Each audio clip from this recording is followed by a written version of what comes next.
এটি এমন এক দম্পতির গল্প যারা তাদের সময়টাকে আরো ভালো করে তুলতে একটি নির্জন ও সুন্দর দ্বীপে আসে। কিন্তু জায়গাটি দেখতে যতটা সুন্দর ছিল ঠিক ততটাই ভয়ঙ্কর ও রহস্যময় ছিল, যার সম্পর্কে তাদের কোনো ধারণাই ছিল না। এক অদৃশ্য শক্তি তাদের প্রতিটি পদক্ষেপের উপর নজর রাখতে শুরু করে এবং শীঘ্রই তাদের ভ্রমণ এক দুঃস্বপ্নে পরিণত হয়। তারা কি এই মৃত্যুপুরী থেকে পালাতে পারবে, নাকি এখানে তাদের শেষ ঠিকানা হবে? আজকের এই গল্পে আমরা দেখি সমুদ্রের মাঝখানে একটি সুন্দর দ্বীপে বেথ এবং হ্যারি নামের এক দম্পতি বেড়াতে এসেছে। তারা সদ্য বিবাহিত, তাই তাদের দিনগুলোকে স্মরণীয় করে তুলতে তারা এই জায়গাটি বেছে নিয়েছে। এটি সমুদ্রের মাঝখানে একটি নির্জন দ্বীপ, অর্থাৎ সেখানে কেউ বাস করে না। তারা খুব খুশি কারণ তারা এখানে 10 দিন থাকবে এবং এই সময়টা প্রাণ ভরে উপভোগ করবে।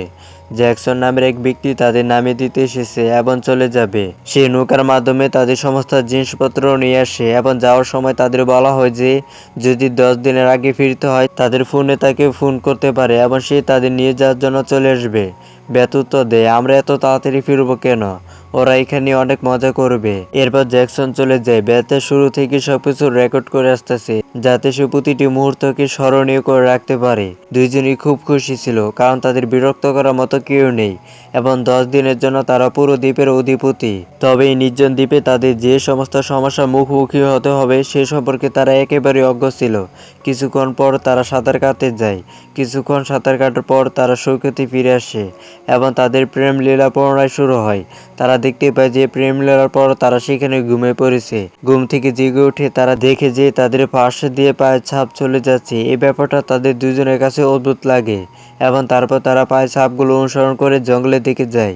কিন্তু সেখানে পৌঁছানোর পর পায়ের ছাপগুলো হঠাৎ অদৃশ্য হয়ে যায়। সেখানে আর কেউ ছিল না, তাই তাদের কাছে বিষয়টি অদ্ভুত মনে হয়। কিন্তু কিছুক্ষণ পর তারা বিষয়টি উপেক্ষা করে তাদের তাঁবু খাটানোর কাজে ফিরে যায়। 10 দিন এমনিতেও তাদের কাছে খুব কম সময় বলে মনে হচ্ছিল। হ্যারি আগুন জ্বালানোর জন্য কাঠ খুঁজতে জঙ্গলে যায়। সে কিছু হাড় খুঁজে পায় এবং তার একটু অদ্ভুত লাগে। সে চারপাশে তাকায় কিন্তু কাউকে দেখতে পায় না। তারপর সে কাঠ নিয়ে ফিরে আসে।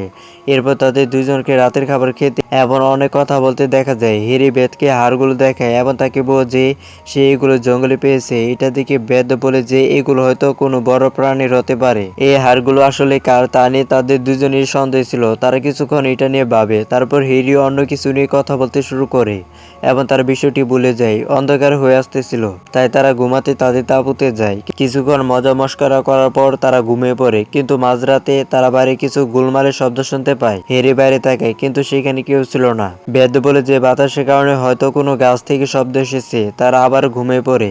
পরদিন সকালে হ্যারি সাঁতার কাটতে গিয়ে একটি ছোট বস্তু দেখতে পায়। বেথ তাকে ডেকে দেখা যে কেউ একজন একটি গাছে তাদের জামা কাপড় ঝুলিয়ে রেখেছে। এটা দেখে সে ভাবে তারা ছাড়া আর কে থাকতে পারে। এরপর তারা খুঁজতে জঙ্গলে যায় কিন্তু অনেকক্ষণ খোঁজার পরেও কাউকে খুঁজে পায় না। তারা ফিরে এসে ভাবে হয়তো কোনো বানর তাদের জামা কাপড়গুলো এইভাবে ঝুলিয়ে রেখে চলে গেছে।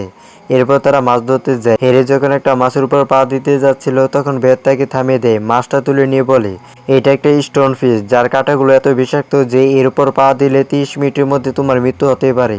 আমি একটা বই এটা পড়েছি। এরপর তারা নিরাপদে মাছ ধরতে শুরু করে এবং কিছুক্ষণ সাঁতার কাটে। যখন তারা ভেসে উঠে হঠাৎ জঙ্গলের ভিতর থেকে কারোর কান্নার শব্দ শুনতে পায়। সেই শব্দ অনুসরণ করে তারা জঙ্গলের দিকে হাঁটতে শুরু করে। একটু এগিয়ে যাওয়ার পর তারা একটি ছোট বাড়ি দেখতে পায় যেটা দেখতে খুব পুরনো এবং জরাজীর্ণ। তাদের কাছে এটা অদ্ভুত বলে মনে হয় যে ওইখানে কারো বাড়ি থাকতে পারে। এটা কি করে সম্ভব? তারা ভিতরে গিয়ে ব্যাপারটা খতিয়ে দেখে এবং বাড়ির ভিতরে একটা বিছানা ও কিছু জিনিসপত্র খুঁজে পায়। আর সবকিছু খুবই পুরনো দেখাচ্ছিল। বেথ বেরিয়ে আসে কিন্তু হিরো আরো ভিতরে চলে যায়। সে আরেকটি ঘর দেখতে পায় যেটা খুবই ছোট। দেয়ালে বসা হাতে এক মেয়ে ছবি টাং